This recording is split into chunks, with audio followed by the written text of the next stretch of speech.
Hello, YouTube listeners. You are all very special because you have the ability to like episodes right here and now. So please hit that thumbs up before you close the tab and get to your creative work. It helps out so much for the YouTube algorithm, especially as I'm starting out. So thank you very much for doing that up front. And don't forget that you can always subscribe on your favorite podcast app to listen on your phone when you're on the go. Thanks for listening to this episode, and I'll see you face-to-face on Wednesday right here on YouTube for my shorter, bite-sized dose of inspiration. Enjoy the show and create something amazing. Your Creative Push, episode 348. The conditions of the world as it was before this outbreak, is that really what we want to get back to? Or where can we dare to start dreaming a little bit better of a world?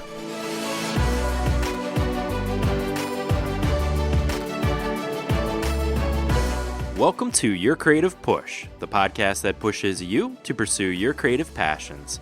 I'm your host, Youngman Brown, and my guest today is Alatar. Now, Alatar is no stranger to this show. They have been on the show now 3 other times. We'll link that all in today's show notes page, yourcreativepush.com/348 if you want to listen to those. But they come on today for a very special episode where, well, special to me because I actually come out, you'll see in the beginning about what's been going on with me, why I took that really long break, one of the big factors that played into that I haven't really talked about on the show yet. And Al talks about what's been going on with them, with their creative struggles, life struggles. And the two of us also talk deeply about the coronavirus, the pandemic, what it means to be a creative person during this time, and what we can do as creative people to take advantage of this time and to take advantage of the time after. I could go through the whole spiel, all the bullet points that we talked about, but there's way too many to go through. Just trust me that we go through, like I said, both our personal issues that we've been going through that I know that you can relate to as well. But I also know that you're going to find some sort of inspiration in our conversation in these very dark times. It was a mammoth episode. We went on for almost an hour and 40 minutes. It's the longest episode by far of Your Creative Push. And I don't want to waste any more time, so let's just get right into the conversation. Please enjoy this episode with Alatar. Are you able to hear me okay? Yeah, can you hear me okay, or am I? You're perfect. I have the mic a little further away than I normally would, just because the way my desk is set up now. I'm actually on my work computer because we are working from home now. Yeah. So I've just completely... boy. It's a long story, but the short version is I'm back at the job that I quit on a hourly basis until the dust settles on this whole situation, and then they're going to put me back on salary, and we'll talk about that more in the interview, but it is a clusterfuck, is what it is. This company they were not ready for this at all. Leadership there doesn't quite understand the severity of the situation yet. They seem to be laboring under the illusion that it'll all be over in a week. And I'm like, right. You're all idiots. Like, peak virus is expected within the next 7 weeks. 7 weeks for peak. Quarantine is at minimum 14 days. And my wife and I are self-quarantining right now because we were both exposed to people with symptoms. Mm-hmm. A week it is not going to be, my friend. No. So it's a clusterfuck. Their infrastructure wasn't designed for working from home. We managed to cobble together a solution, but it is held together by a chewing gum and a prayer. And things have gotten, it's very slow and very, it's not cool. That being said, I really enjoy it. Like, it drastically reduces the stress of that job for me to not have someone looking over my shoulder and me not being interrupted and able to just do my shit. Like, it's actually pretty nice. So that aspect of it, I'm here for. Right. Yeah, you take the good with the bad. It's insane, though. I think, it's not even... So, I'm out of work, because the casino shut down, so I'm not... My wife can still bill for hours at home, but it's everyone's kind of in this, at least a similar situation, so that is somewhat reassuring for some reason. Yeah.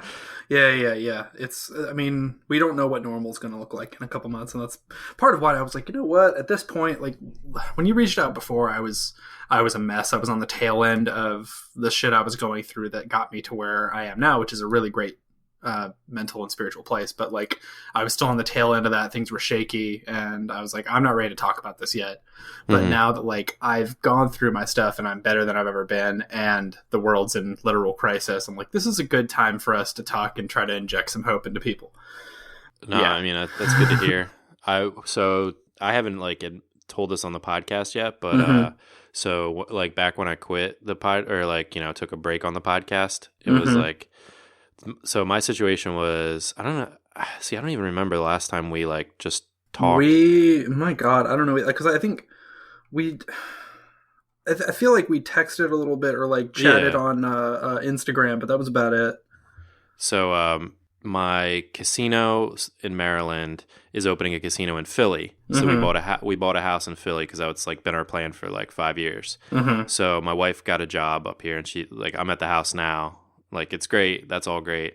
But like, I was looking for jobs. That wasn't going very well. I went on a couple interviews. Like, I've just been so far out of school and like just like doing the poker thing for like a decade now. Yep. Even my computer science background, like, as it was, like, my education wasn't that great. Like, the program wasn't that great. And so I like, even in 2008, when I graduated, I wasn't quite prepared. So now, like, I would have to go back to school to get a computer job. I know exactly what you mean. Like, my art education, like, at the time that I was in school, web was already starting to become the thing. And our department was so far behind. The guy who was teaching web, like, he had qualifications insofar that he did web design and he made his living that way, and he did it on a freelance basis. But the thing was, he was operating off of, like, he was teaching us HTML 4.1 when the standard was HTML5 and CSS3. So he's teaching us outdated shit. And he's even saying, like, all right, this isn't 100% current, but this is what I know, so I'm going to teach you this, and this will give you the foundations. I was like, no, you idiot. Like, we need to learn HTML. So a bunch of us were like trying to teach ourselves HTML5 and trying to teach ourselves web design. But like, even that was behind because what was coming down the pipeline was UI UX. Right. Which is still very new. And I have a friend who works on that.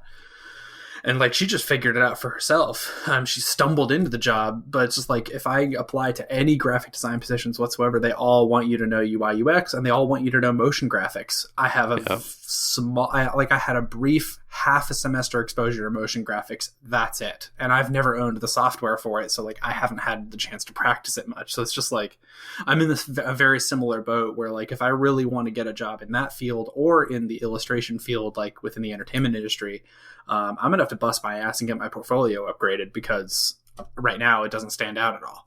And it's hugely irritating. Yeah.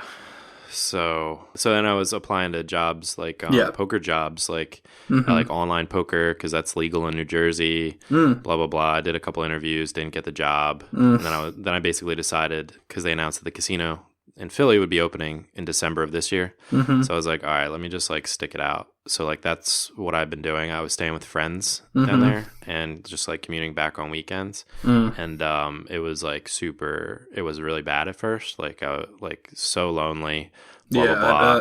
And then I started drinking a lot. And that ended up, so I got in this like habit where I would just like drink during the week, and then like pretty much every night after work, and just go to sleep, and then reset on the weekends. And I was like hiding it from Jess, like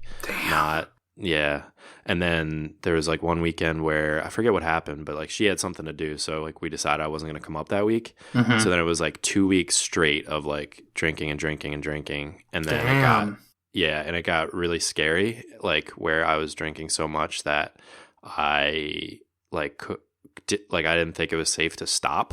Like, I woke up and I like was like, oh my God. So that went on for like 48 hours, like where it was like really, really bad like that. And so like then I'm like, I couldn't stop. And then one morning, like I was just going crazy. And I called Jess, and I like told her what was going on. And I was like, I think I need to go to like the hospital, or I need something like I'm really scared.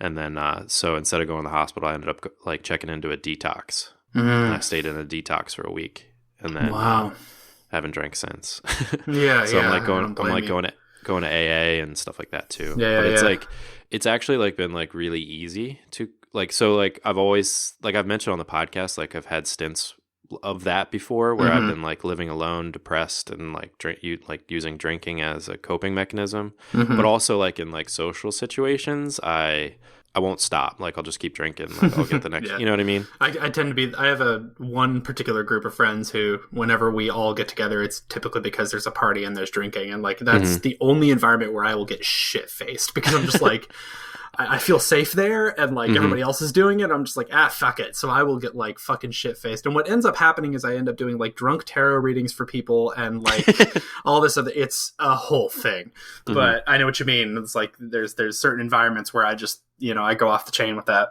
Yeah. So anyway, since then it's been super easy actually, believe it or not, to not drink, because it's like it was almost like the coming out of it. Like the saying it out loud thing was like kind of the truth will set you free or something. No, I mean, no, that's legit. Like you've shown the light of conscious attention on it. right. And to your point, I mean, you realized that what you were doing was using it as a coping mechanism. Yeah. Some useful information for you. And I'm glad we're recording right now because you may find a way to cobble this together. I kind of wanted this episode to be like this anyhow, to just like we'll just shoot the shit and talk, and then we can we'll assemble it as we go. Yeah, Lego piece it together. Right. But so I'm sure you've heard of the rat park experiment. No, the rat park. Yeah, I'm gonna have to. I can't cite an exact source on this because I've heard it referred to in numerous places when I'd be listening to podcasts or audiobooks. So I'll have to do some digging to give you like a source to cite. But essentially, there was research done around the concept of addiction where they would take rats and put them in typical captivity, isolated or only a couple of them together, and they would give them access to morphine or opiates or whatever it was. And, in that kind of terrible situation where they're stressed and upset, they would quickly become addicts. But then they built what they called a rat park. And it was just like, we're going to give rats everything rats need to be happy. They're going to have places to explore, and their food, and they have access to each other, and, so they can hang out, and they could mate, and they could play, and they've got everything that makes a rat happy. So they built this like, paradise for rats, basically. And then they made those drugs just as easily available. And what they found is in that event, rats would only use it recreationally. They would use it, but they never became addicted. It never impacted their health. They would just go over and like get high once in a while for shits and giggles, and then go back to being a rat. Wow. So what that tells us is that addiction is a symptom, not a disease. And I forget who said this, but this is a phrase I often fall back on, which is, it is not a sign of health to be well adjusted to a sick world. Something to that effect. I might have butchered that quote a little bit, but like, we have these coping mechanisms that get us to square peg and round hole our way, into this world that is not designed for our well-being. And so it's no surprise that here you are in this situation, and, you're isolated, which humans are not designed to do. And you're highly stressed out, and you're doing something that you don't like. In fact, something that I think you find somewhat reprehensible, right? I don't think you're a fan of the sort of over-the-top, desperate gambling that I'm sure you're routinely exposed to. Nope. I mean, there's a word in there, dealer, right? Like, and I think you're pretty aware of that. Not to shit on, like, in general, gambling and poker is fine, but like, we're talking about like, this is a society where, people are very unhappy and broken, and they're using things as coping mechanisms. And here you are kind of facilitating that. And I know that's not you, right? Like, this is you, this show is you. And so I think it's pretty telling that like, you're in the middle of all that, you're isolated, you're away from the people you love, you're doing things you don't like, you don't know where your life is going. The world is going to shit. And like, of course you are going to fall into some pretty unhealthy patterns in order to try to keep yourself afloat, right? Yeah. Well, two things about that too. Like, one is like, that's one of the reasons I quit poker, quit playing professionally. It was like just being amongst that, like being amongst like kind of the misery, and like here I am and making a living off of taking professional losers' money. And like, that's the other thing, like dealing is like, you just like, I'm seeing that like there's like happy moments in most of these people's lives. Like, they're there every day. Like most, like I'd say more than half of the people. Yeah, probably like 75% of the people there are like everyday players. They're there every day.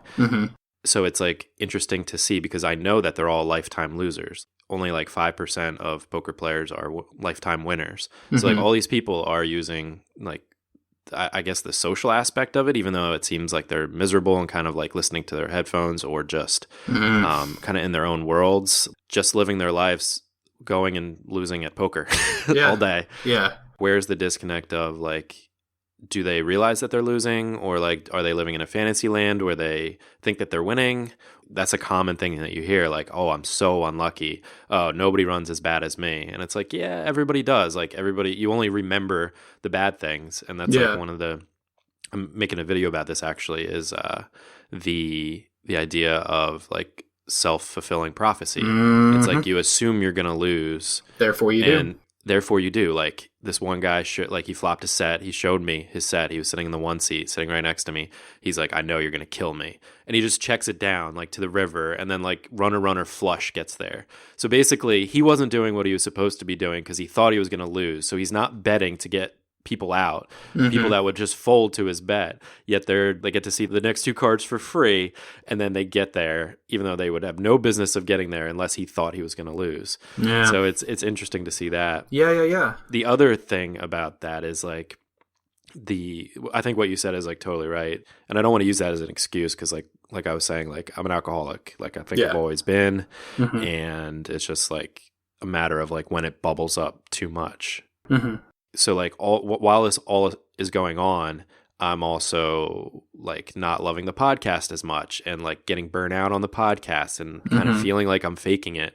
And it's interesting because I like think back to that a lot, that moment of time or like those couple months where it was like getting bad and just like wondering how much of it had to do with the drinking, how much of it had to do with like my life situation, and how much of it had to do with me actually burning out on the podcast and just needing like a break. And it's interesting when like all those things are combined, it's so hard to like see it's through hard the to muck. discern it. And like figure out, did I just need a break? Like, because I did take the break and it's like super beneficial, but is it beneficial because I stopped drinking? Like I'm still in that life situation. I'm still living in Maryland and coming back to Philly on weekends, you know, like is it just mental health? Like it's hard to figure out. It is. And in my own story, I encountered a lot of that too, but I kind of want to pick apart that because I think I have a unique perspective that may help that. So one thing that I immediately think of in looking at that is that you're still kind of looking at them in isolated chunks, but you're starting to intuit that it's all related. The thing to do is to step back just a little bit further and try to look at all of it as a whole, right? And so the burnout is an element, right? The tendency towards alcoholism and the using that as a coping mechanism, that's an element. All these things are stressors on your life. Obviously, the distance from your loved ones and the immersion in a job that you hate. And then pulling back even further from that, you know, you're talking about these people have the loser attitude. I think to some degree you do too. Because you're looking at like, I'm an alcoholic. I hate this. There's a lot of negative.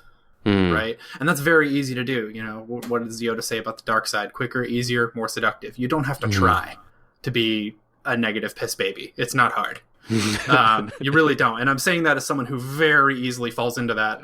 Especially, you know, with the storylines that I use as medicine for myself, like Anakin and Luke Skywalker. Like, come on, they are the most negative Nancys in the world until they get their head out of their ass, right? Like, you know, and what does Yoda tell you? Like, he comes up to Yoda and he's like, don't believe it. And Yoda's like, that is why you fail. And so I want to kind of point all that to that. And that's an oversimplification, but what I'm pointing to is there's this element where you're more likely to look at the abyss and more likely to look at the negative.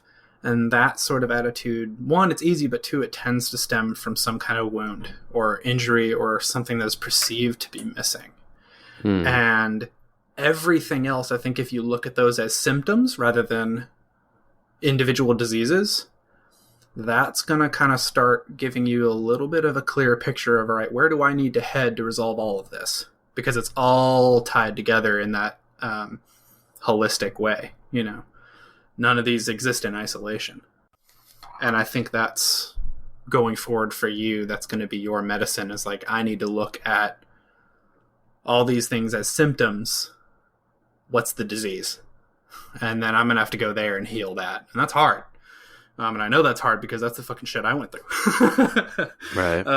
And I guess that's a good a segue as any to start talking about my story a little bit. But before I do that, do you have any questions about what I just said? Just like what you said about the the zooming out, I think it's like really important to do that, and that's something that I've seen in meetings too. It's like that zooming out and like kind of like trying to have that overview effect and like look at yourself lovingly too and with compassion and see like what you've been through, what you're going through, and to not be so hard on yourself. And then you're right, like the what'd you call it, piss baby? Yeah. I love that. Yeah, the piss baby. It's so easy just to like fall into that, and it's then so easy. That, when you fall into that, it gives you the excuse to do like whatever you want, whether it's like checking out mentally, like by, for me, drinking, or, by watching movies, or like not doing like the hard work. It's very interrelated, and healing and growing past the things that damaged us and learning to forgive and get past, it is so hard. It's incredibly hard, and it's painful, and it sucks. And anybody who says that being optimistic or having love and light is naive and easy has never tried it. I dare you to look at what's going on in the news right now and find optimism in it. See how hard it is. I'm doing that every day, and it ain't easy. It takes so much willpower and strength, and to do that within yourself and to face the darkness and the shadows and the wounds and the fear and all that exists in every single one of us, like, it sucks. There's no way to pretty it up or say it's flowery. It fucking sucks, but it's the work. It's what we're here to do. Like, you've got to do it, And then do you do that? I mean, maybe you'll get into this, but like, do you do that on your own, or like, do you? No. Remember your Zelda. It's dangerous to go alone. There is a point in this journey where all of us, or there are points in healing where there's a point at which, your helpers, your therapists, your family, your shamans, whatever, there is a point at which you have to take that one step into the void where they can't go. And at the end of the day, you are the one who does the healing, but you need their support and their structure to get to that last step. You know what I mean? Yeah. The last step, it's up to you, but everything leading up to that, you got to have support. You got to have it. And we all do. It's available to all of us, even not in the human realm. And I will go ahead and I'll get into my story here in a second, but I will preface it by saying we are beyond the point at which I can hand wave or kind of cover the mysticism in any way, shape, or form. So we're going to get very woo this episode. Dude, and like, we need woo. Yeah. I mean, literally the time of pretending that this universe isn't probabilistically, narratively, and magically structured, the time of that delusion is over and gone, and has been for some time. If you want to survive the new reality, you're going to have to accept this shit is real. Does that mean you have to be a crazy old wizard in the desert like I am? No. In the desert? Well, I was invoking the Obi-Wan image, right? Like, gentle and wastes and not to be traveled lightly. No, but you don't have to follow old Obi-Wan on some damn fool crusade. Like, we don't all have to be Jedi Knights, but the Force exists nonetheless to beat the metaphor to death. Another way of looking at it, Gordon points this out often, is that, like, cars exist. That doesn't mean we're all mechanics. But you should have a decent idea of, like, what kind of maintenance your car needs. Maybe know how to check your own oil, check the tires, all that. And, the rest you leave to the, air quotes, professionals. Right. But all that is to say, just like, I'm coming from a fundamentally animist and magical worldview because it is more accurate than the materialist one. I will drop this because I don't think it'd be smart to spend the entire podcast trying to flesh out all that metaphysics so people can, like, believe it. I will just say to listeners, suspend your disbelief for the moment and let that go. If you would like some more, shall we say, hard science research into this reality, I recommend the book Real Magic by Dr. Dean Radin. I also recommend the book Science Set Free, also called The Science Delusion, depending upon what part of the world you're in, by Dr. Rupert Sheldrake. Read those two books if you're someone who, like, really needs to see the numbers and the thinking behind this, and, like, the like, if you need to see the science of how the world is magical, those are the books you need. Cool. Oh, that being said, groundwork has been, the stage is set. Yeah, we've laid our foundation. Places everyone. All right, places everyone. Yeah. So there you go. So there's that. And, past that, the usual recommendations. I mean, you can listen to Rune Soup, listen to all sorts of really cool magical people and thinkers and kind of start getting your head in this game. But those two books will get you a lot of the way there. Okay.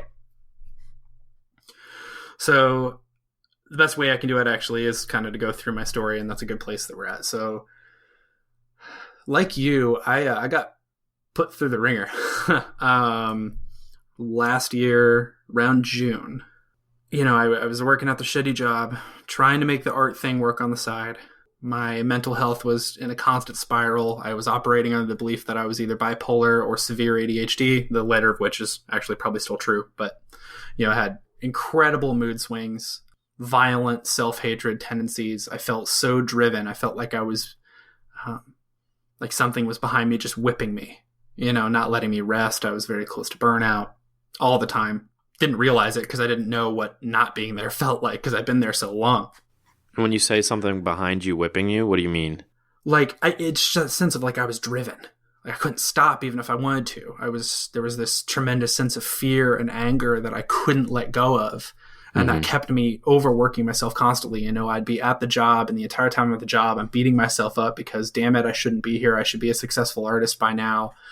Man, I'm losing so much time. I've got all this art I got to do when I get home. And so I'd get home and I'd eat, and then I'd do all this work, and I wasn't getting enough sleep. I was just go nonstop. And there was a lot of beauty and optimism, and like, it wasn't all bad, but like I was not in a good way. And all my own neuroses and addictions and illnesses were just coming out to play in the worst way, and I was being very kind of paranoid and secretive, and I was falling apart.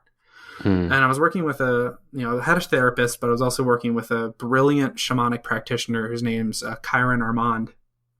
He's got a website called impactshamanism.com. He's a phenomenal human being. I had heard about him on Rune Soup. He did an episode talking about the concept of Watiko, which is the subject for another day. But he also, in that episode, talked about shamanic healing modalities. And the one he's trained in is called soul retrieval. And the idea behind soul retrieval is that every time in our life that we face a trauma or a horrible situation, we will leave a part of ourself behind in a bid to stay alive, because we'll face something that to us is destructive. And it's like, we cannot continue to go forward whole. So some part of us will basically be like, go on without me. I'll hold it down here. And you'll leave that part of yourself and all the gifts and powers it has behind. So you're like abandoning like certain good parts of you, parts of like your true self in a way? Yeah. So you're taking bits and pieces of yourself, aspects of your personhood, and leaving them behind, and that you're leaving your gifts behind too. And this is how this particular model of healing works. So I was working with him on that, had been since 2018. Both my wife and I have been working with him on some soul retrieval stuff. Mine was intense because when we had our first session, he was like, I have good news and bad news, and it's the same thing. You're like me. You are geared towards whatever shamanism am. You're built like this. So congratulations, and I'm sorry, because it's a hard way to be. And I kind of already knew. I just didn't want to admit it. But so we worked through that, and we did a couple of minor retrievals, and then I was doing my homework on my own and doing a lot of my kind of synchromistic explorations of my psyche, kind of like you and I talked about. I think it was either the last episode or the episode before, where I'm using the stories that I'm reading and engaging with them and kind of seeing myself in that story. I'm doing a lot of active imagination and writing down the things I see in dreams and visions. I'm, bouncing that off my therapist, bouncing it off a couple other magical practitioners I have, including my friend Kat, who is also it's a problematic word, but I'm going to use it until we find a better one, shamanic person. So all that's going on, and the process of doing that, you kind of start to break apart a little bit because you have to. Healing and initiation, like if you've got this festering wound, the first thing you got to do is open it up and clean it up, right? Mm-hmm. So I'm kind of falling apart at the seams, and I can tell. And I have this one day where I'm at my job, and I have this complete and total nervous breakdown at the job. I go outside. I'm sitting outside and crying, and I'm texting Kai and telling him the situation and telling him how unstable I feel. And bless him, he was available, and he was like, hey, take the sick day off, get home, let's get on a call, let's see what we can do to help you. So we do that, and I'm on this call with him, and he gets me in touch with this soul part that I left behind that I've been kind of sort of able to see out of the corner of my eye for a little while, but haven't really been able to touch base with. And this is why I needed other people to help me hold space and help me do it. And he guides me to this soul part who was left behind when I was very young. You know, the moment, it's always stuck in like one moment. Once you actually find it, you relive that moment. It's kind of awful. And it was stuck in a moment where my mom had basically told me that I'd never be an artist. Right. She didn't mean it. And, you know, we've addressed that and I've forgiven her and whatever. But like that moment nonetheless still existed. And there was a phantom of my mom holding me there. And so we recovered that soul part, murdered the fake mom that was holding me hostage there. And I pulled that soul part into me. But Kai is like, all right, you know, and he's trusting me to use my gift. So I'm in spirit world as he is as well. And we're talking through it. And he's like, you need to ask this part of you what it needs you to do to come back. It might be a ritual action, whatever it is you need to ask. And it was like, quit your job. Open and shut, quit your job. Get out of there. And I said, for you, I'll do anything. And so I turned in my 2 weeks the next day, broke away from the job, and I was hustling really hard to make my art work for me. I was taking commissions left and right. I was going hard. I thought, yeah, this is my chance, you know?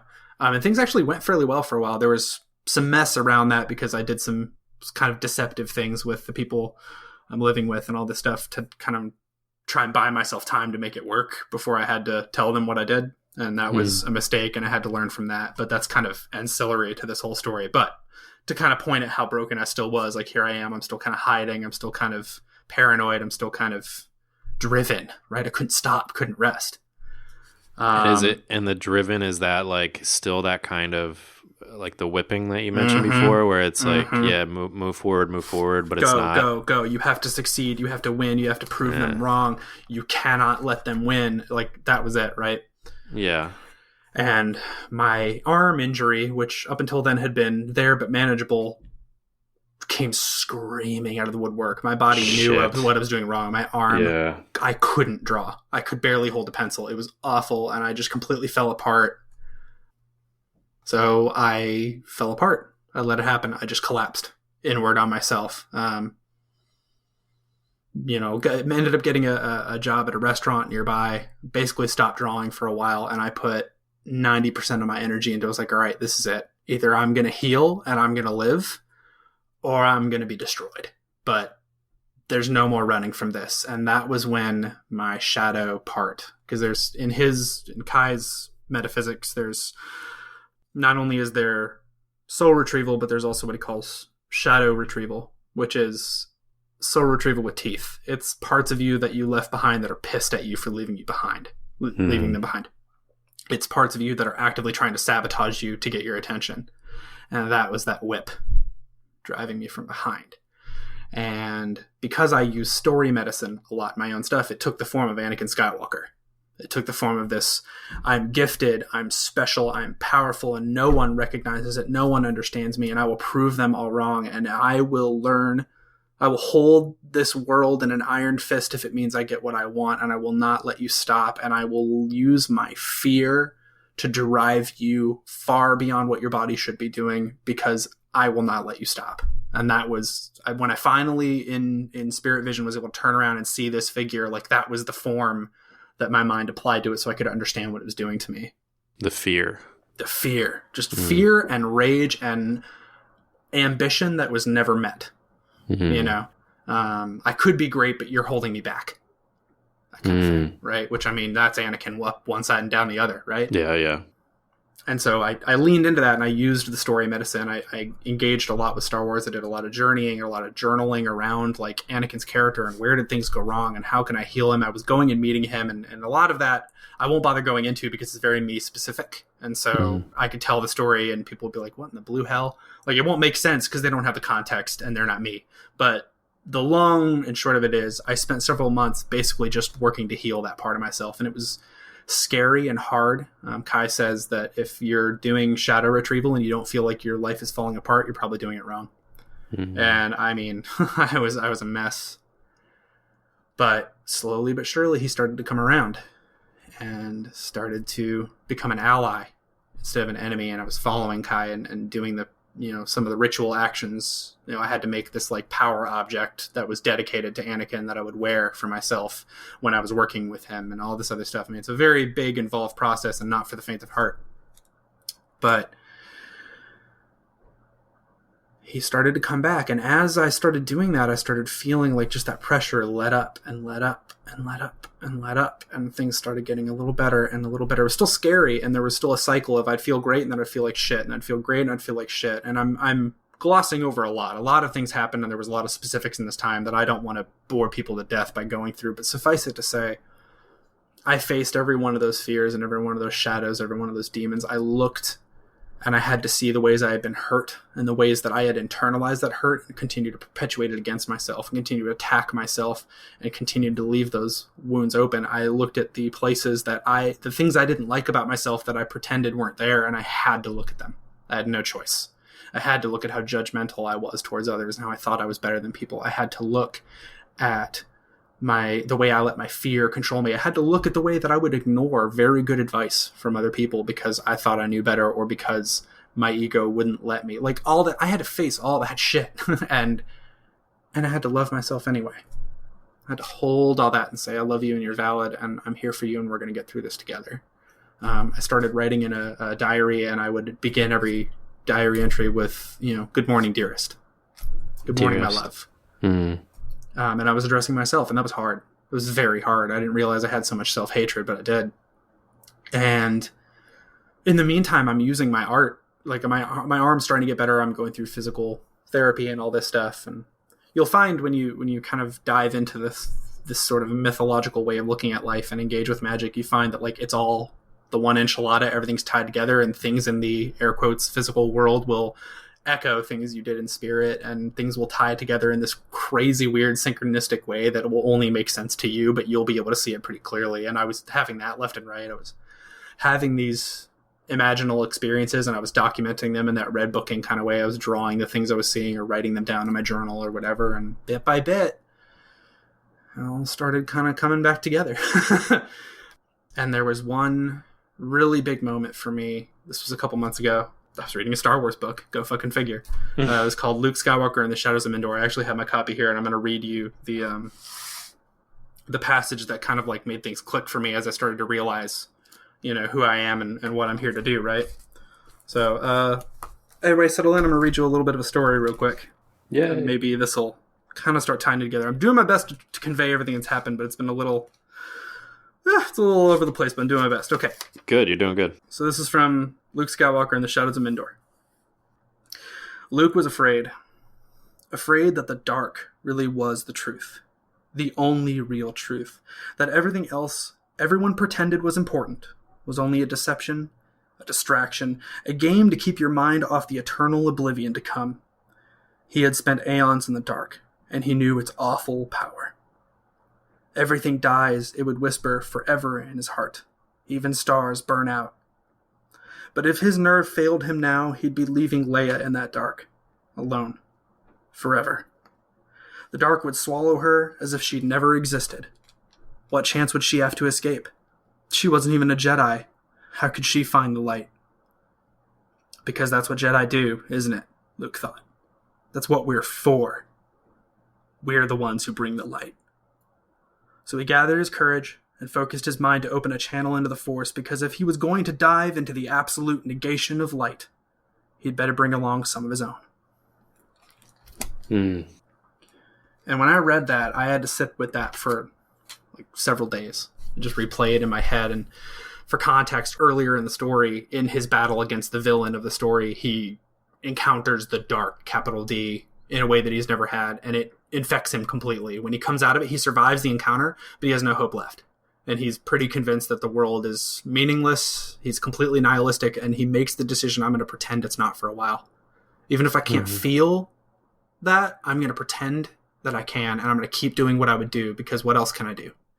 And I had that moment earlier in my life, so I read that, and I'm like, oh my God, that's where I am right now. Like, I'm sitting here, I'm not even sure all this magic stuff I'm doing is real. I even had a friend point out to me, he was like, I know right now you're not sure any of this is real. Just hang tight. And so he tells me that, and then I see that in a story. I see Luke doing the same thing, and then finally I see Luke he finds the light again and he realizes it's got to come from within. I'm generating the light and I'm bringing it. That's what I do. That's what I'm for. And just all of a sudden I got it. And I started, like we talked about earlier, it's hard having that optimism. It's hard choosing love when it's so much easier to hate and be angry. And I was like, this is what I'm for. This is what I do. And I started doing it. And it was really hard at first. And then I kind of got used to it. And I started just bringing that light to myself. Dare I say, love and light. I started bringing that, and man, the changes started happening, and they started happening pretty quick. And now here I am, and the world's going to shit, and I'm fully online. I have all my strength back. I have more power than I've ever had in my life. You stole it all from the world. Yeah, that's the actual thing. It turns out the coronavirus was started at your house. Yeah, it turns out it was all my fault. I'm sorry, guys. But no, like in the midst of all this chaos, all of a sudden I have more of my strength than I ever have. I haven't had, touch wood, but I haven't had that like truly deep, dark depression in months.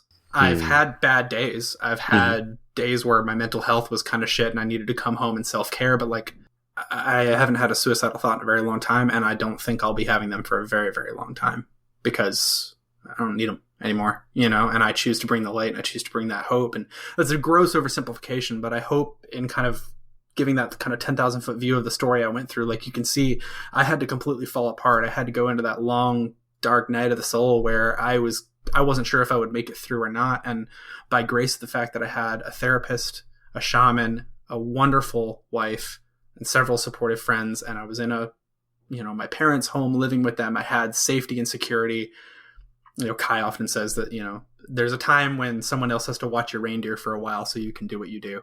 And I was fortunate enough that other people were watching my metaphorical reindeer for me for a little while. And now I've integrated, it's a lifelong work, soul retrieval. There's still plenty of work I have to do to heal and grow. I don't have it all figured out. And in fact, I basically know nothing. I just work here. But I'm better than I've ever been. I'm stronger than I've ever been. And I realize that, like, this is what I'm for. I'm here to bring that light and to inject that hope into other people's lives and to figure out what is a human in right relationship to other humans and how can I live that. And that's kind of what I'm here to discuss with you today. Like, what does an artist in right relationship with other humans look like? What does a creative in right relationship with other humans look like? How can we use that to heal ourselves and heal others and make the world a better place? Like, it's kind of where we're at now. So yeah, that's the story thus far. And like to add on in relation to my art, like I had all these great opportunities right around then. I was signed on with Coupa. We kind of talked about that before. I had my own pay site.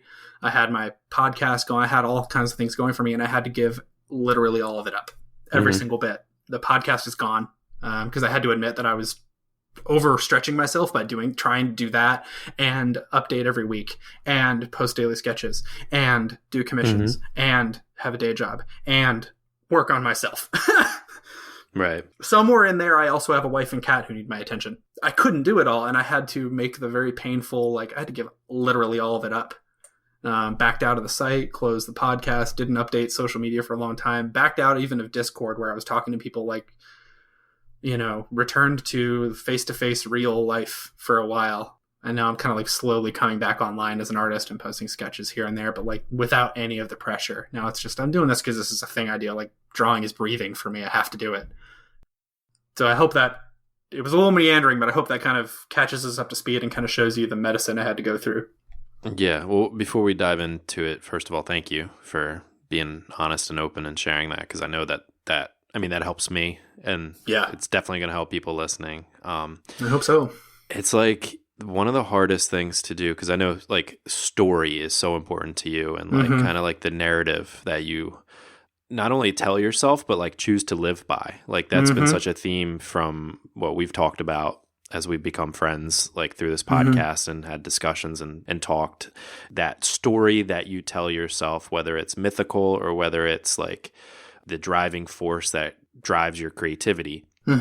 It's so hard then when things aren't going well, when your story starts to kind of fall apart, like an Inception, when the dream is falling apart and you're starting to doubt the story that you're telling yourself because of whatever, whether it's mental health or just, it's a dry season in your like kind of creative field, like you're not making money or you're not getting followers or people aren't resonating with your art or a million different things, life problems. So like when that starts to fall apart, it's so hard to like at least my inclination, the thing I was trying to do is like hold it all up, like hold the bricks that are all falling down, like plugging the holes in the boat, like with all your fingers and you're running out of fingers. It's like trying to like maintain that story because you don't want to admit, even though this podcast is all about admitting resistances and being okay with them, talking out loud about them. It's like I become the podcast guy that talks about this stuff. So like for me to go through it, how do I talk about that? Or how do I talk about even bigger issues like alcoholism or depression or whatever, like that I'm going through and still maintaining this like story that I'm telling of being a happy person and being a motivated person. I know it's the same for you too. Like you're living this, the light side of the force and trying to, use that whipping that's coming from behind you for the light side as opposed to the dark side. And it's so hard when you have this narrative to like admit it. And it's like almost like you gotta like undo everything else that you've got going on in your life, all of the story, that all the scaffolding that you've put up and just focus on yourself. And it's so hard to do that. It's extremely hard. And it's extremely hard because like facing the real story as opposed to the propaganda that you're kind of generating, that's hard. Realizing that I have my story and I'm also part of a much bigger story. I'm part of the story of the planet Earth. She's got a long story and she's got a long way to go. And I'm part of that. I'm part of the story of humanity. I'm part of the story of the coronavirus and what's happening with that right now. I'm embedded in all of those things. And that means that like, I don't have full control over the story. Not my conscious mind anyway. You can get into the kind of Alan Watts deep mystical, when you get right down to it, you're probably God. Well, probably, but that's very unconscious and like not particularly like that doesn't mean I'm, the conscious creator God and can shape this universe and blah, blah, but like, yes and no, but like, that's not useful. And trying to be that kind of demiurgic force that says, no, everything would be well if only I had full control. It's a recipe for disaster. And learning to surrender and ask yourself, okay, there's this narrative happening around me that I cannot fully control, but I can choose how I show up to and how I engage with it. And having that release and realizing that you really are part of this big grand adventure and you have a part to play in it and you've got to figure out what that is. And that's where your agency and control is how do I show up? How do I show up to the part of my story where I fall apart? How do I show up to the part of my story where I lose all my power? Which is a common theme. I'm reading a really great book series right now. It started with The Poppy War. It's by R.F. Kuang. I hope I'm pronouncing her name right. Really fantastic book. And it's about actually a shamanic person who discovers her power and gets embroiled in this huge war and all this stuff. It's deeply rooted in Chinese history. Really great. I'd recommend people read it. But there's a part of the story where she loses her power completely. And now she has to figure out who she is without her powers. You saw that in Legend of Korra. Korra loses her power. Who am I if I can't bend? All these things. And sometimes that's the story, is it's very internal and yet you don't have full control over it. How do I respond to the fact that I'm losing control of my life and my addictions are running the show now? How do I show up to this part of the story? That's hard. Yeah. And it's like, what is power? Like what do superpowers matter? Especially if you've been telling yourself that you have this power or that you're special or whatever. Sometimes it's okay to like fall out of that, like you're the character, like you are the hero of the story, and just like fall into that non-player character where you're kind of like take that zoom out look of you as like you said, this person that lives on Earth and it's just part of Earth's story, this like little blip on Earth's story, and like see how like little you matter in the grand Yeah. scheme of things. Sometimes that helps to take that like pressure off of like, okay, like I don't need to be this superhero that is like constantly churning out work and being the hero of my family and my friends and of the internet. It's like sometimes it's okay to just like chill and just be a dude or a girl or anything in between, an animal. Like just be that thing, you know? Yeah, 100%. And I mean, if you look at every good story out there anyway, there's always that moment where the hero has to face how small and inconsequential they are. You know, Luke has had to face it a million times. I don't care if you're doing Legends or canon, he's had to face that. Anakin had to face that. I mean, he kind of faced that at the end. He realizes like, oh, no, Luke is the one that matters now. I don't matter anymore. My time's here and come and gone.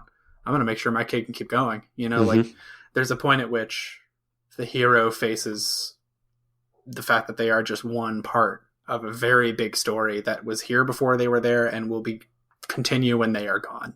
You know, even if their essence is much deeper than that and has probably been around since the story began, like this part, this ego they are right now will come and go. And yet, even the smallest, most seemingly inconsequential character can change the course of the world. I mean, we learned that pretty strongly from Middle-earth, which, by the way, that story is like the medicine for this time right now. I don't know if you've been noticing, but like everybody and their grandma is reading Lord of the Rings out of nowhere. It's like we've just all agreed that that's what we need right now. Seriously, like I watched like a friend of mine who had never read it was just like, hey, I'm reading The Hobbit right now. I don't know. It just felt like the thing to do. And then I'm watching like, you know, the world's going crazy and everybody's reading it. And Becca Tarnas, she picked up on it pretty quick. She actually did a really cool hashtag. It's unfortunately by the time people hear this will be come and gone, but she did Escape to Middle Earth. And for 3 days in a row on Twitter using that hashtag, people were watching the extended edition in sync. And the last one's tonight. We're watching Return of the King, and I'm actually going to try to catch that tonight because why the hell not? Nice. But I mean, that story's got serious medicine for now, right? Like, you know, when Frodo talks to Gandalf and says, I wish the ring had never come to me. You know, I wish it hadn't happened in my time. And Gandalf says, so do all who live to see such times. But that isn't for us to decide. All that is for us to decide is what to do with the time given to us.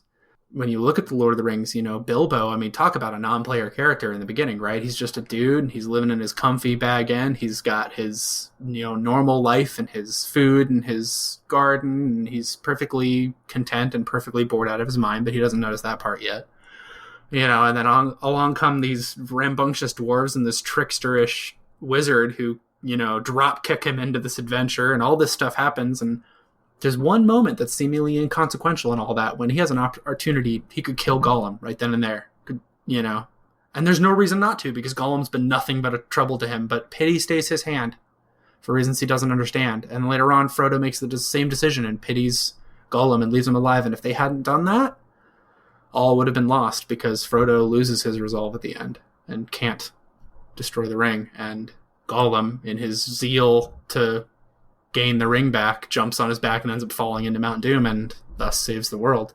And it was Bilbo's pity, that one little inconsequential moment in one weird hobbit's life, saved the world. You know?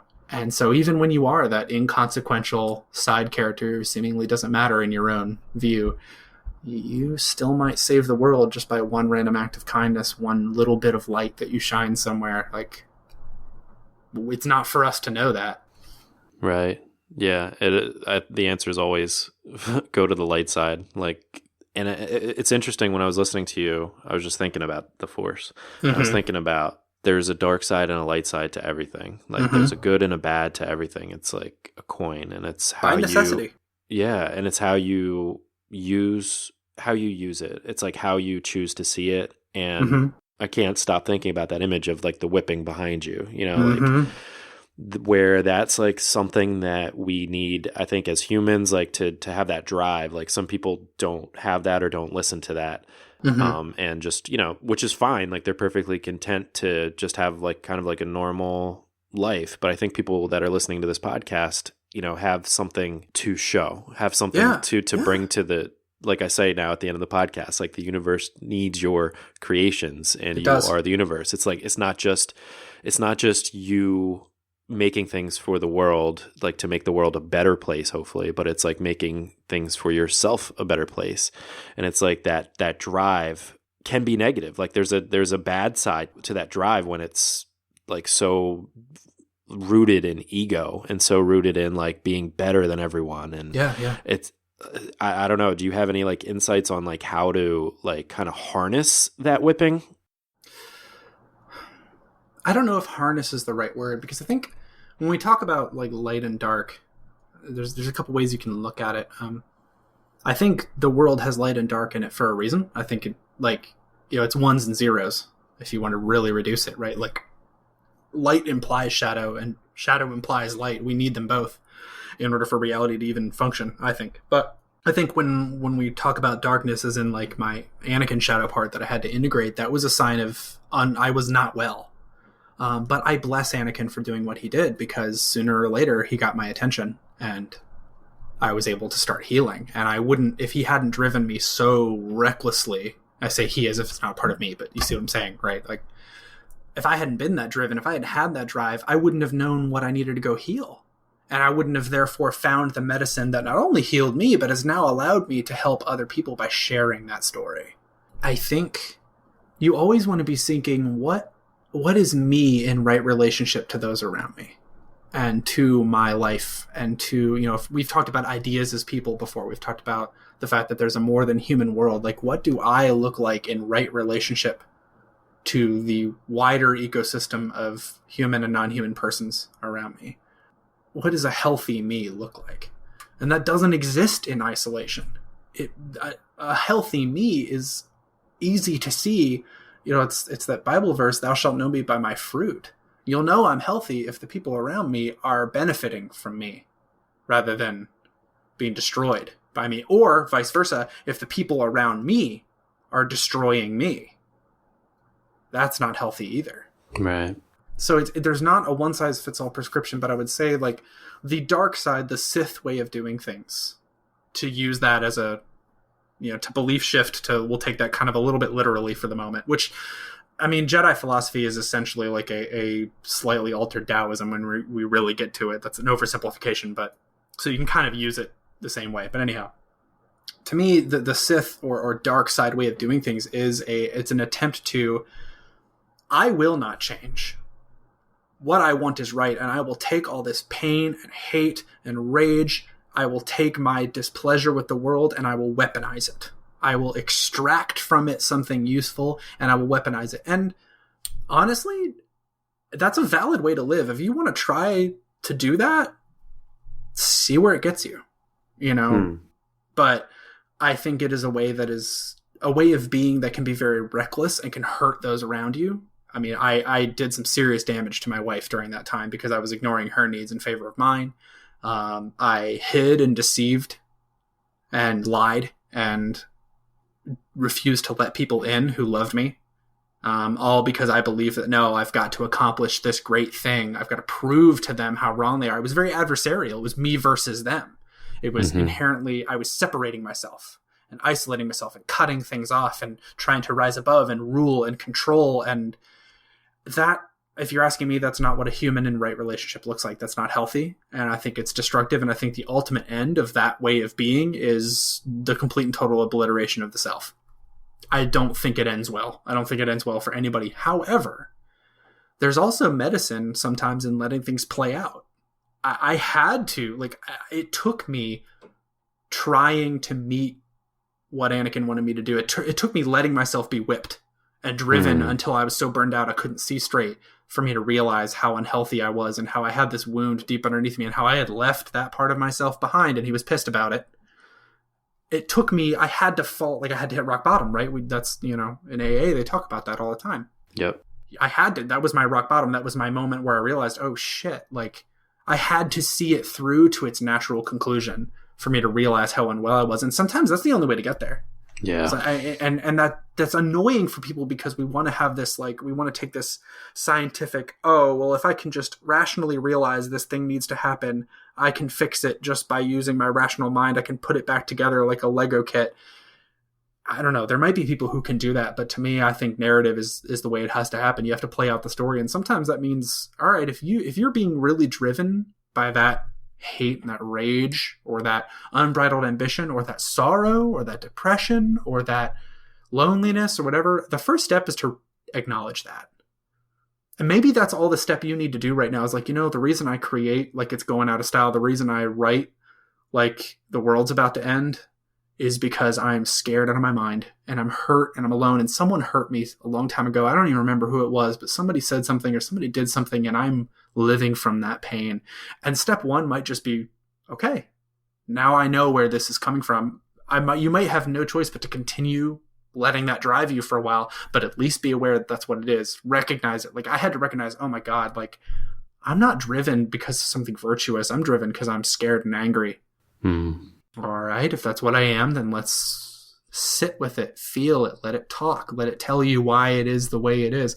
Please don't do that alone. I really can't emphasize the need for a support system enough. If you've got access to therapy, if you've got access to kind and loving friends, if you've got access to a shamanic practitioner, which I just gave you the website of one, so you do.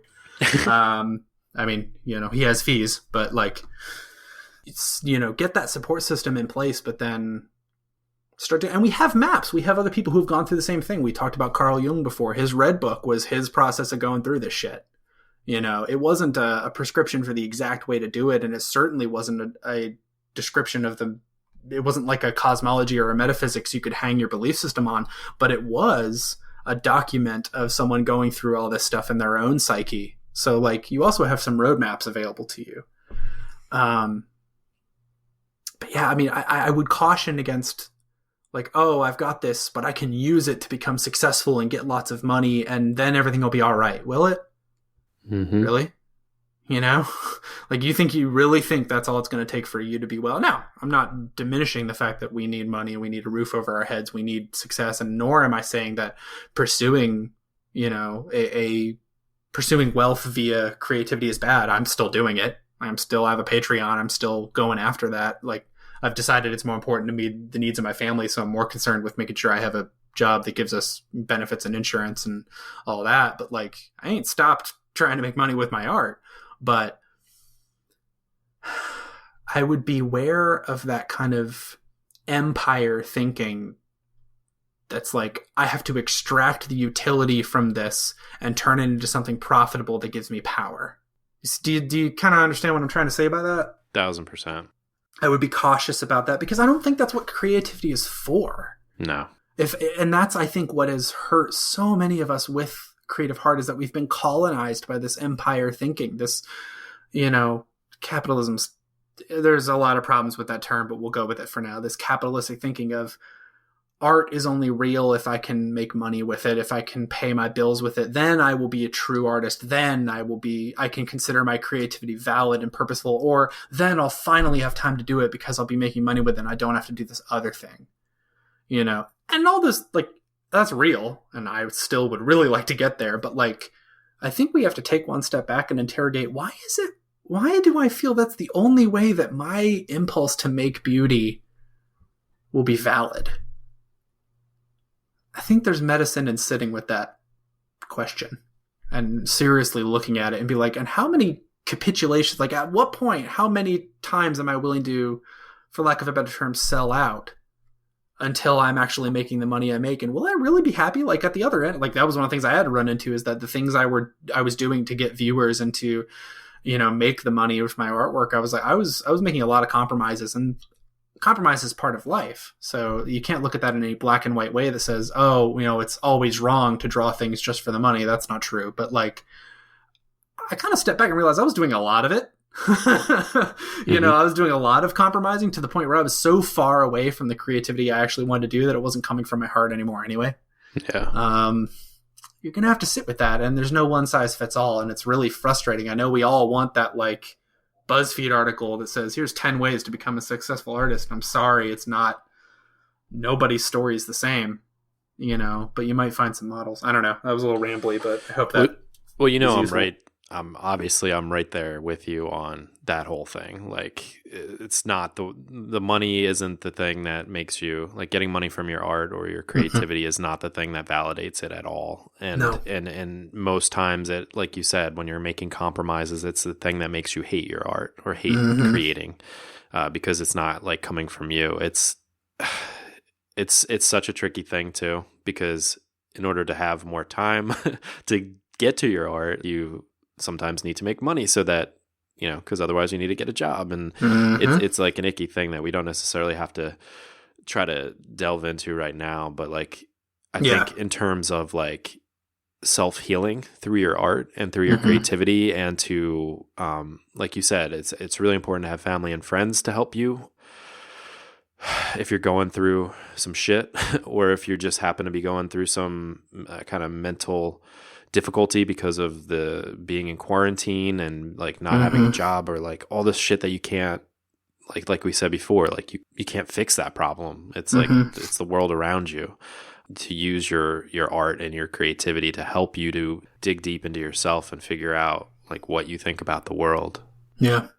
I mean, we have right now, with the coronavirus pandemic, with the world being, you know, turned upside down, we have a tremendous opportunity right now to dream a better world. Everyone's like, oh, I just want things to go back to normal. Do you really? Like, fucking, do you really think that what has been normal for the past 100 years is a good thing? Not that I'm saying I want to burn it all down. Please don't hear that in what I'm saying. What I'm saying is, like, is this the best we can do? No. Really? Like, the conditions of the world as it was before this outbreak, is that really what we want to get back to? Or where can we dare to start dreaming a little bit better of a world? This is a great opportunity for us to be like, I keep coming back to it, but what is a human in right relationship to the world look like? Because I don't think it looks like working a shitty 9-to-5, being depressed all the time, consuming a bunch of stuff, burning fossil fuels to and from work, making a 2-hour commute so that you can pay for your bills, blah, blah, blah, like, and that being what most of us have to do, and that being the way the world is structured. I don't think any of us are fooling ourselves into thinking that that's what we had in mind when we came to this planet. No, I completely agree. So now we have an opportunity, like, for a while, let's dream some bigger dreams, because from a magical perspective, and we have enough documentation now to know this is true, thoughts are causative. You know, if we can really truly dream together, we're going to alter this world. We're going to build it together. I think that's partly what creativity is for. So I challenge people right now. I'm like, this is a great opportunity to really sit and think with, like, what do you believe humans in right relationship with the world around them looks like and feel? More importantly, what does it feel like? I think that's the real important thing. We can get lost in the weeds of the specifics of, what kind of technologies we'd use and how does money work and all that. I think maybe we step just a little bit further back and, like, what does it feel like to be in right relationship, to just start with the people around you? Do you have some relationships in your life where things just, like, they fucking work, you know, and that person that you know who's so different from you, I'll use an example in my life. I have a friend, her name's Steph.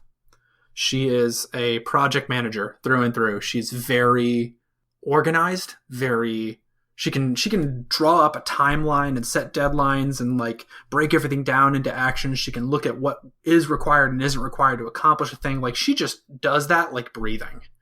And all of that is completely and totally foreign and alien to my ADHD brain, and always will be. Despite my best efforts to try and, like, force fit myself into that way of thinking, I just can't do that. But she's in my life, and she has this ability to kind of help herd my cats, so to speak. And by having her in my life and being able to go and talk with her and kind of take the fact that we interact with the world in different ways, but it's so beautiful because when we do that, like, she performs a function in my life that I can't perform for myself. And I help kind of rewild her world and challenge her way of thinking and, like, introduce a little bit of, shall we say, chaos that she very much needs. And she's told me that. So we have this beautiful, like, symbiotic relationship.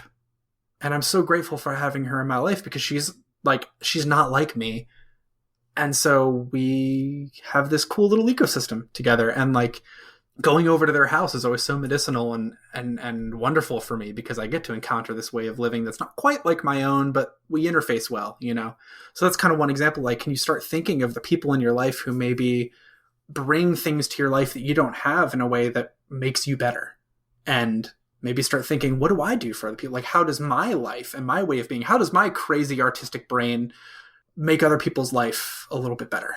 And start thinking with that. You might not have answers immediately, but like, that's maybe the thing to start thinking with is like, can we start thinking just on my local level, what should my life feel like? And so to point it back to my friend Steph, I just think about how being around her makes me feel. And I feel awesome around here. I feel seen. I feel loved and cared for. She's very generous. She's very kind.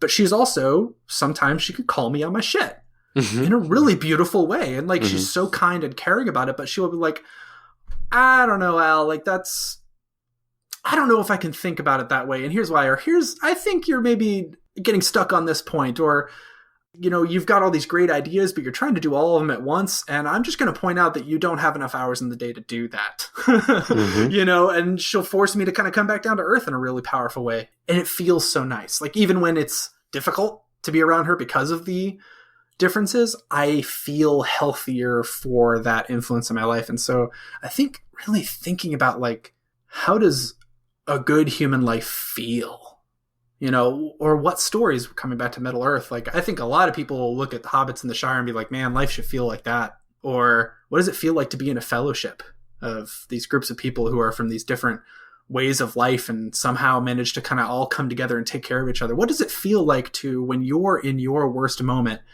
you know, what's it feel like to have a Samwise Gamgee in your life who says, well, I can't carry the ring for you, but I can carry you. And who in the middle of darkness and horrible things is telling you stories about strawberries and cream and whatever other bullshit you need to feel just that little glimmer of hope that you had forgotten was there. What does it feel like to have that friend who at just the right time sends you the dumbest fucking meme in the world that just sends you into a spiral of idiotic giggling that you needed so bad right then? You know, like what does that feel like to have that life, and really dwell on that for a bit, which takes creativity, right? You're going to have to really vividly imagine it and sit with it and write about it to really fucking feel it, but get lost in that for a little bit. And I think there's a really great potential to, through the chaos of this time, if we do that in an optimistic way, that we truly believe that as humans we can build this better world together and feel our way towards it. This is a great opportunity to do that, because just like you and I have experienced a disruptive period in our life, right, where things started falling apart, the story that we were telling ourselves about how the world worked in our own individual life started to crumble. But in the midst of that was the potential to be, dare I say, reborn. And we both pulled that off. And now we're on the other side and we're better because we dared to dream. In the middle of that, we dared to have hope and optimism and say, well, through this, I can still find my way to something better. Can we do that on the world scale too? I think we can. And I think the whole, you know, telling yourself a story thing is very relevant right now. You know, I always talk about like the river of human life, of like going through the process of being a human in, say, the United States, like where you know, go to school, then you go to college, then you get a job, then you just like kind of go down that path. And it's interesting because with the whole stock market tanking too, you know, investors are saying, you know, now's an opportunity to like kind of clean up your portfolio, throw out the bad stocks and just like double down on what you believe in. And I think that relates to what you're talking about with like Steph, with your friends. Go into, like you said, who you feel good being around and who you feel like you bring positivity into their life, and vice versa. Like for me, I always think about like when I'm having a conversation with somebody, like a real deep conversation, I get like chills sometimes. I almost like start shivering sometimes. Like when you can have those, like even talking to you, I get it. Like kind of like, thank you. But like cultivating those relationships like in your own life, like that's all you can really figure out right now. Like you can't solve the world's problems, but then like it's also interesting to see like on social media people waking up to, it's almost interesting to see like the cracks that are coming out. Like a lot of people were like denying this for a long time, like oh, this is just propaganda by the government, propaganda by companies, blah blah blah. I'm like, bro, like the world, Seattle is shut down right now. The world is shut down. Like that doesn't happen. Like as soon as the NBA shut down, I'm like, all right, it's for real. This is getting like, make no mistake. Power structure, the archons, whatever you want to call them, they never miss a chance to take advantage of a good crisis, and they will use this to try and seize power, and the villains of the world will use this. So there is an element of an op in play, 100%, and they will use this as air cover to try and seize more power. that doesn't mean the whole thing is therefore fake and that we shouldn't take it seriously. Like, that's the mistake to make. Like, the nuanced middle of the road position is like, this is really happening, and is it really horrible? And also, there will be a conspiratorial element who takes advantage of this, and we must be aware of that. But, like, yeah, like you said, like, kind of like you and I, we're sitting there like, no, everything's fine. I'm cool. I'm the hero of the story. I just need another drink. That's all. Mm-hmm. Oh, everything's fine. We just need to work from home for a little bit, and it'll all be... Dude. Right. Come on. You know, face the fact that the story is changing and ask yourself, who am I in the midst of this? You know, face the fact that you're Frodo Baggins right now and you're in over your fucking head. Okay, but you've got the Fellowship, don't you? You got Gandalf. Even when Gandalf is lost, do they give up? Do they throw up their hands and say, fuck it? No. Like, Aragorn is brave enough to say, well, we're going to have to keep moving. We go and we do as what we believe to be right in this moment, despite the fact that everything's fallen apart. Like... okay, that's what's happened. We can sit here and live in denial, or we can sit here and cry forever, or we can have our moment of mourning, and then the adventure continues. We got to keep going. Yeah. I saw a really good meme, or I don't know if it was a meme or just somebody that shared it. I'm sure it will be a meme eventually, but the coronavirus is Earth sending us to our rooms to think about what we've done for a while. And I think that it's like really important to like obviously for society to like think about, you know, where's our money going? Like what, like why is all this money going towards war when we can't in a time like this, like have enough equipment to like help people that need it? Why do we have to completely shut down society? Like all these questions that are certainly going to be answered. And when we come out of it and like kind of like squinting into the sunlight, like, and come out of our, you know, quote shelters to see what's most important or where we need to make changes. Hopefully that will be like pretty evident, and then we fucking figure it out.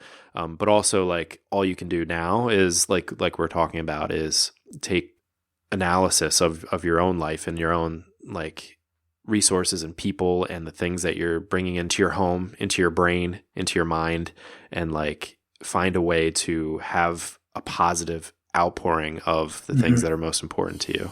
And that does mean asking like, you know, I'm not just talking about human people. Like, what idea people are you letting into your life that are probably, if you're watching the news a lot right now, can I just give you permission to back away from that for a minute? Yeah. Like, obviously, we need to keep tabs on what's happening. But if you're checking it 5 and 6 times a day, or God save you, if you've just got that TV on in the background playing the news right now, get up and go turn that off, please. Yeah, 30 minutes a day. Because you are less. 5 minutes. Check in, find out what's going on, and find out what you need to do, and get the fuck out. Because I'm going to tell you this. Those people who are constantly peddling that fear, they do not have your best interests at heart. They are weaponizing that fear. They're disarming you. And even from a purely materialistic perspective, fear is an immunosuppressant. That is the last thing you need to be right now, is scared out of your mind. Fucking turn that shit off.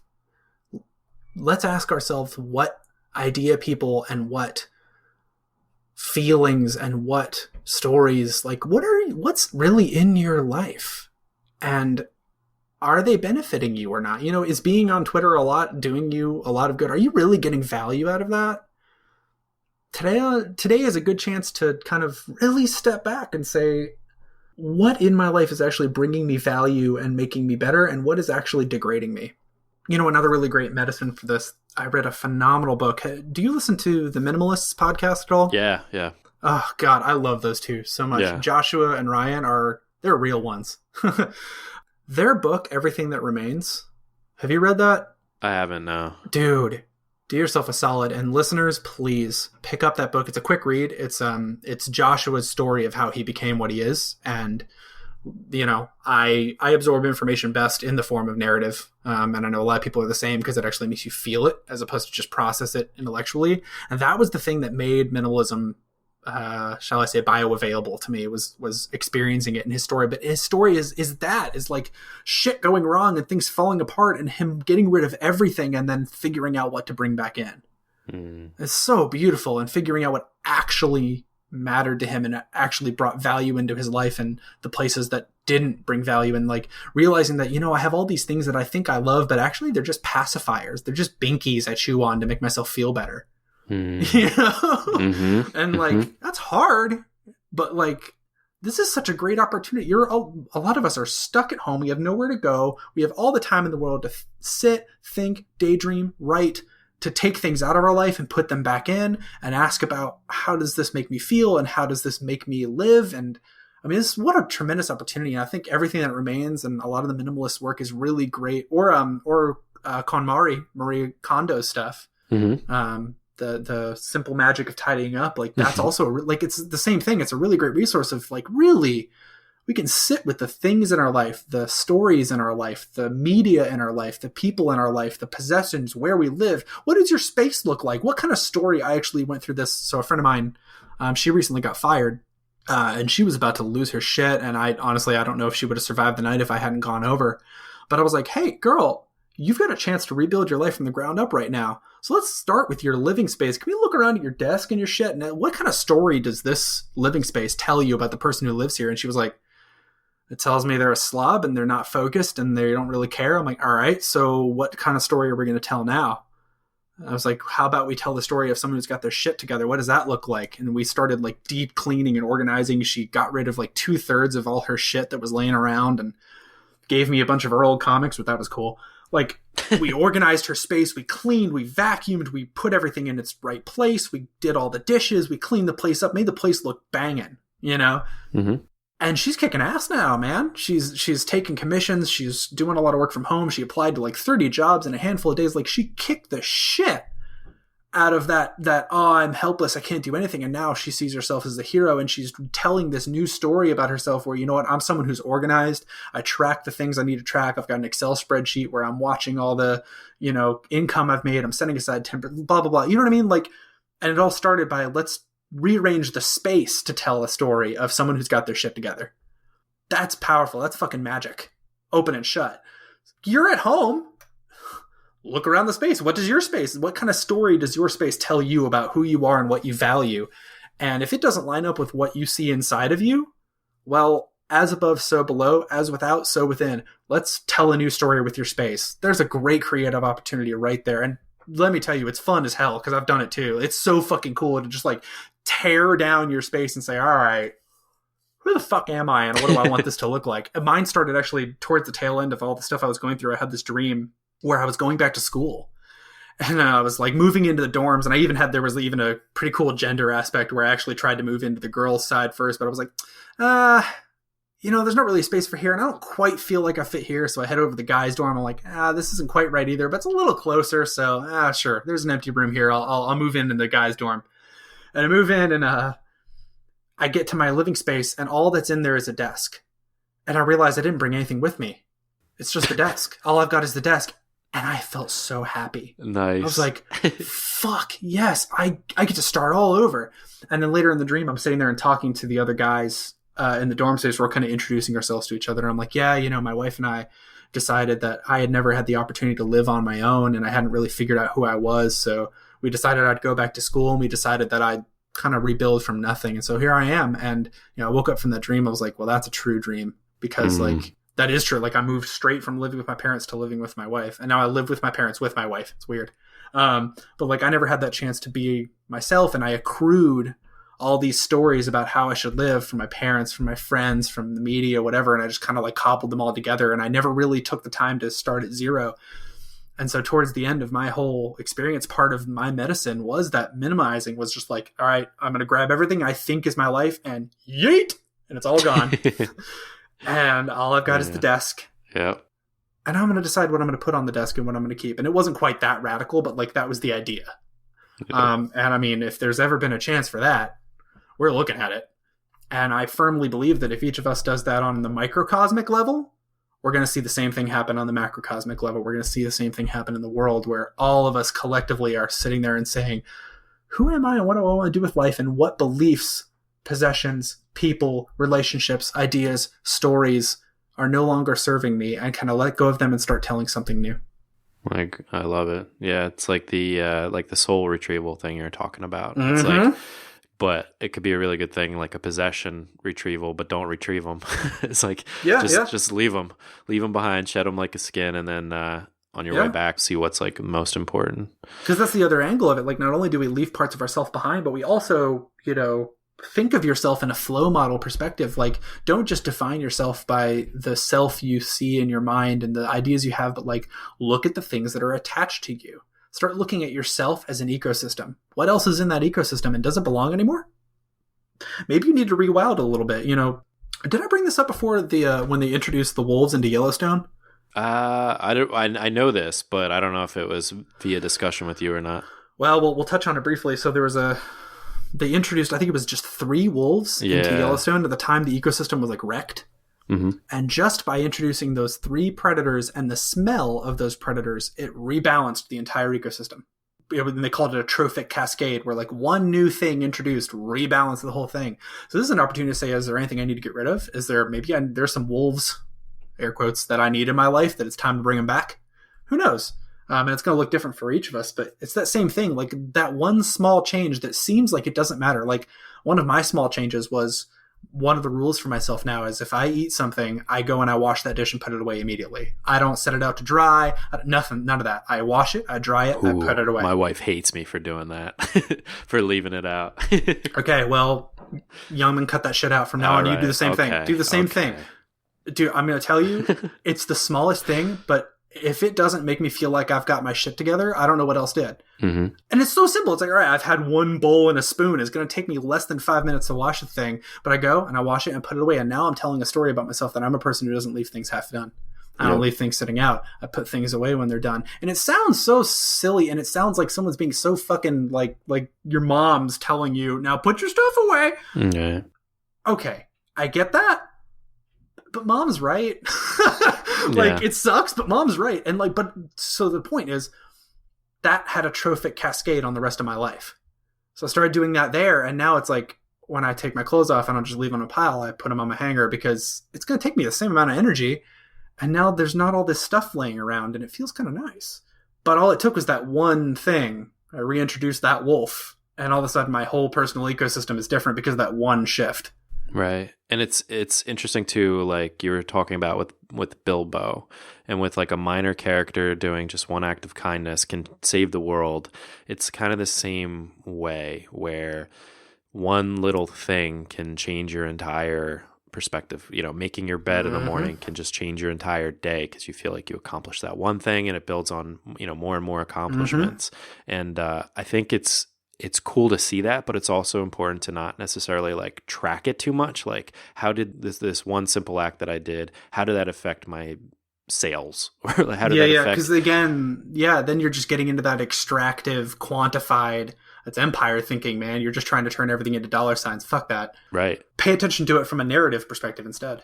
And from a feeling perspective. Yes. Like you said, like, how did this make me feel? Oh, it made me feel like I'm on top of the world by cleaning this dish. Okay, great. Keep doing that. Yeah. Don't necessarily like wonder if like, oh, like my wife and I had a great conversation tonight and we're in such a good place. And was that because I washed that dish? Don't worry about that. Just like keep doing the things that in the moment give you that feeling of accomplishment, especially when like things can get so stir crazy now. And there's like very few things you can do. And it's almost like you got to find things to take up the time.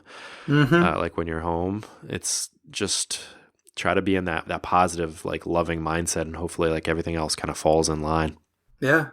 And I would say bring that same attitude to your, like, to bring it kind of full circle to, the podcast, your creative push. And, we have talked about like, all of life is creative. And like, if you truly believe you're a creator, then bring that energy to everything. So I'd remind of that, but like, okay, let's get down a little granular. Let's say you're a visual artist. Now's a good time to ask yourself, are there things you're not as good at drawing as you'd like to be? Is there a place where your foundations are lacking? I know mine are.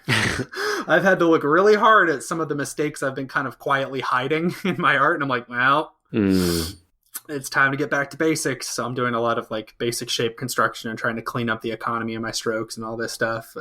Or there might be a subject matter that you've always wanted to draw that you never did. Or if you're a photographer, maybe it's time to ask yourself, like, are there things you could do a little better? Maybe you go back to analog for a little while for fun. I don't know. Like, this is a great time to do that same kind of thinking about what kind of inspiration am I looking at? What kind of things am I creating? What kind of things am I drawing? Are there things I've always wanted to create that I've been telling myself, nah, that's not on brand. On brand. And I mean, I get it. I understand why we do that, but like, come on. Are you really going to keep yourself in that narrow of a lane all the time, dude, let me tell you what. Some of the best creatives that I've ever fallen in love with are ones that never stay in one lane. Linkin Park, come on, man. Everybody wanted everything to be hybrid theory again. Can you imagine how boring that would have been? God. Yeah, and then look at Reanimation. Yeah. God, that album kicked ass. Reanimation and Meteora. Meteora was the closest thing we got to a repeat of hybrid theory, but it was still so different. But then they came out with all their other albums that people are like, what the hell is this? This isn't the Linkin Park I grew up with. And they even addressed it in their songs. Like Mike Shinoda more than once was like, I'm not a robot. I'm not a monkey. I'm not going to do the thing you want me to do all over again. But you think because I found this theory that it's a formula now and you want everything to be like the thing I did before. And he's like, nope. Like, we're going to do what we've always done. We're going to experiment. We're going to innovate. We're going to create. And I'll tell you, it resulted in some of their best work. Like 1,000 Suns, that album changed my life. I still go back and listen to it and I cry my eyes out every time I do. It's pretty medicinal. Like, they wouldn't have gotten there if they were just trying to do hybrid theory again. You know, maybe now's the time to be like, all right, is there something, quote, off-brand that I've just been really freaking itching to do and I've been kind of shoving to the side and ignoring? You have my permission. Do it. Just fucking do it. Do the weird thing you've been wanting to do this whole time. The worst that's going to happen is you're going to realize, oh, well, this thing turns out it wasn't for me anyhow. Cool. Now you know that. Right. It's a time to like clear the slate in terms of, you know, trying experimental stuff, but also, like you said, you have a ton of time to do like a little homeschool for like you said, things that you aren't the best at that you've been putting off, like actually putting in the time to practice, like practice drawing a hand over and over again, practice your scales, practice whatever it is. Now's the time to like do the hard, busy work to perfect your skills. It's a great opportunity for that. And that's a great opportunity for falling in love with it again too. I'll tell you, like, because I've been doing a lot of these basic drills, I'm falling in love with drawing again in a way that I haven't for a while. Like, I'm remembering how satisfying it is to not be able to do something for a while. Be like, ah, shit, I did it wrong again. It's like that. It's like when you're playing a really hard video game and you die, you're like, fuck. Okay, I'm going again. Yep.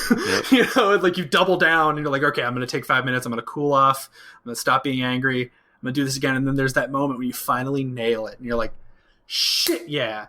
I drew that head. Me. I made fire. I did it. Fuck all of y'all. I can do this shit. I'm a badass. Like, it's such a good feeling. And like, to me, that's what makes me love being a creative anyway, is butting my head up against the difficulty of bringing that amazing thing that I want to do that's in my head that doesn't exist yet, like wrangling that down into reality and having the skill to do so. Like, I don't know, man, that makes me feel like a badass. It's a good feeling. And I always kind of get excited when it's time to go back to school, so to speak, because I'm like, oh man, I finally get to that thing I've never quite been able to do right. When this is done, I'm going to be able to do that thing. That's going to be cool. Yes. I think this is probably a good spot to end. I think so too. We've been going on for a while. Yeah. And I needed it, and I appreciate. I've been thinking about, like, obviously the podcast came back from break, and I've been waiting for the opportunity to sort of tell my story, but it hasn't seemed natural. And talking to you is like the easiest way for me to do it, like to talk to a friend about it. And so I really appreciate you giving me that kind of platform, that opportunity, and I really appreciate you sharing your story, because I know it's not always easy, and I know that it will help a lot of people. Like I said, it helps me. So I really hope so. And thank you for sharing your story. I mean, of course. That's super vulnerable. I mean, especially because you're in a phase where you're still kind of figuring some of that out. And I think those of us who are in, you know, however much or however little we're in the public eye, there is that pressure to maintain that brand and to look like you got your shit together and to be authentic and say, look, dude, I don't. I'm figuring this out just as much as everybody else is. That's hard as fuck.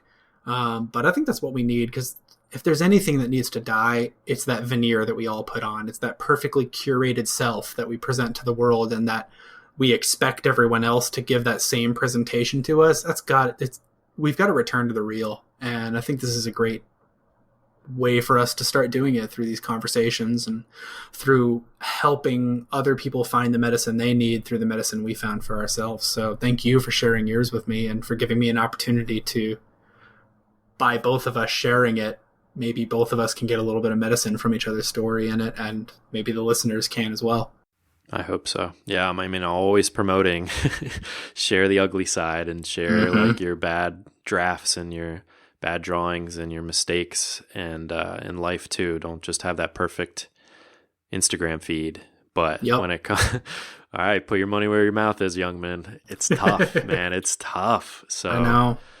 Hopefully, these are difficult times, and these are strange times and uncertain times for people. So hopefully this was helpful to somebody listening. It was certainly helpful to me. So thanks again. I'm glad. Yeah, my pleasure. And I will, when we're done talking here, I'll send you some of the links and stuff we mentioned, and just some other stuff that I think if people read or listen to, it might kind of help them keep thinking with the stuff we talked about and start finding the medicine for themselves. And I really hope that this episode and those things that we're going to send to you in the show notes and all that, I hope all that can come together. And do we want to do something akin to a final push real quick? Do it. You think? You can do one? Yeah, I mean, I've always got one in me. You know that. All right. Yeah, let's do it. Final push 4. So, final push 4. Here we go. And some of it we've already said, but so this will be a little repetitive, but the world as you know it is gone. Take a moment and mourn that. Take a moment and mourn the fact that the life you thought you were going to live is probably not going to happen. That the story that you've been told was at least partially false. That the momentum that you were building has now been kind of derailed. It's okay to cry about that. It's okay to be upset. It's okay to be angry. Mourn that. Put on black. Be sad. It's okay. Having done that, now it's time for you to once again reassume the mantle of the divine creator that you are. In your very nature, down to the core of what you are made of the same stuff that made this entire beautiful, ugly, scary, wonderful world that we live in. And you have a responsibility because of that power that's in you. So dig deep, dream a better world for yourself, for those who came after, and in the name of those who came before. Dream a better world, dream a better life, and show us what it looks like with your art. Go make something amazing. Even if it's horrible and ugly and it's trash, it's amazing because you made it. And keep going. Keep making things. Create your life. Create beautiful artworks. Create unique and amazing moments between yourself and your friends and your loved ones. Maybe even between you and your enemies. But you must now step into your role as a creator, capital C. And I charge you, in the name of your ancestors, in the name of your descendants, and in the name of your divine spirit, I charge you with doing that. Become the creator you are meant to be. We need you desperately. You never disappoint. Thank you so much. I'm glad. Of course. It's a perfect way to end it. Perfect way to wrap it up. It's my role in the ecosystem, my dude. Where can people, where do you want people to find you? Or do you want I am on Twitter. I only post pretty sporadically because I found that social media is actually kind of, if I'm not careful, it can be very deleterious to my mental health. So I only check it a couple times a week, but I do check it and I will get back to you. So at Blue Wizard Art, the Newgrounds site, bluewizardart.newgrounds.com. I think that's the URL. You can still find my latest work there. And I am still on Patreon at patreon.com/bluewizardart. I do things by creation now rather than per month. So that way, if I don't do anything, I don't make any money and you don't get charged. But that just because I have to kind of respect, the limitations of my body and my time scale right now, that was the best way to do it. But I'm still posting work there. I am looking to start kind of branching outward from just doing the erotic stuff and doing kind of like we talked about, like I'm not going to stay in that one lane. So I am starting to draw stuff that isn't strictly sexy anymore, but is still kind of exploring things that I want to explore. And so I would love it if you even had a buck to toss my way to support that. But even if you don't, I put all the work out for free on Newgrounds. You'll see it on Twitter. That's pretty much it for me now. All right. Well, we will link all of that up at today's show notes page, yourcreativepush.com/348. Al, thanks again for coming on and bringing some light into these dark times. I appreciate it. My pleasure. Thank you. Woo! I told you that was a good episode. That was so cathartic for me, and I hope that you found some inspiration and you found some kind of solace in this episode. A million things I could get to here at the end, but the one point that I really want to drive home to you is utilizing this time, this quarantine, or this extra time that you might find that you have in your life, utilizing that to get to all the things or some of the things that you've always wanted to get to, the experimentational aspects of your art or creativity, or even something that's completely off the wall. As Al said, but didn't want to say, do the off-brand stuff. Hopefully next year or in 5 years' time, you can look back at this period of time, however long it's going to be. And when you look back at it and probably still see it as, a scary time, hopefully you can still see the silver lining of it, and that you were able to utilize all that extra time to cross things off of your list, even if it's just like a mental list of things that you've always wanted to do or experiment with or try out. At the very least, you can cross stuff off of your list. And at the very best, you can find a new talent or you can find new skills in that experimentation, in having the bravery to try it out and to see what happens. See this as bonus time. See this as time that really doesn't matter. You know how busy your life is in, quote, everyday life. Whether we get back to the everyday life, that's a whole nother issue. But if we do go back to the normalcy that you've had before, you know how little time that you actually have in your everyday life. So see this as bonus time and utilize it properly. And also, this is a great time to, as Al said, to work on things that you need to touch up, to work on those aspects of your creativity that you actually need to put in the hard work and time, the repetitive action perhaps. It's never fun to go back to school, but give yourself that homeschool since you have the time. Find some meditation in it even. You know the things that you need to work on, so use this time to actually work on them. And like always, there was a million different resources that Al dropped on us. They will all, as we said, be listed in today's show notes page, yourcreativepush.com/348. On our next episode, we have Suzanne Santo. Suzanne is a fantastic musician from the band Honey Honey, but she comes on the show to talk about her solo album, Ruby Red, that released a couple years ago, as well as her new album coming out soon. You can find out more about Suzanne or listen to her music at suzannesanto.com. But that's all I've got for you today, so hopefully you were inspired to go and get your work done, so go and get it done. I hope you are all staying so safe, and I hope you are utilizing this time to get to your art, to get to your creativity, to get to your family and friends, and realize what's most important in life. I love you all so much, and remember that the universe deserves your creations, and you are the universe. Bye.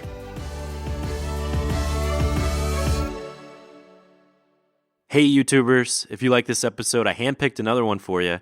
I think you'll like it just as much. Just click it right there on the left side of your screen, and on the right is a playlist of episodes from guests that came from the same creative field as the one that you just listened to. And please don't forget to hit that like button on your way out before it goes away. Enjoy the next episode.